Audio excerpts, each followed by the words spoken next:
ఇదే నా పల్లెటూరు, ఇదే నా తల్లిగారు, మా ఊరి పాడి పంట రాములోరి దీవెనంట.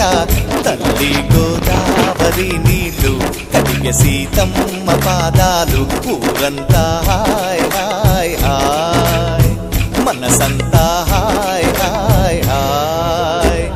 ఇదే నా పల్లెటూరు, ఇదే నా తల్లిగారు, మా ఊరి పాడి పంట రాములోరి దీవెనంట.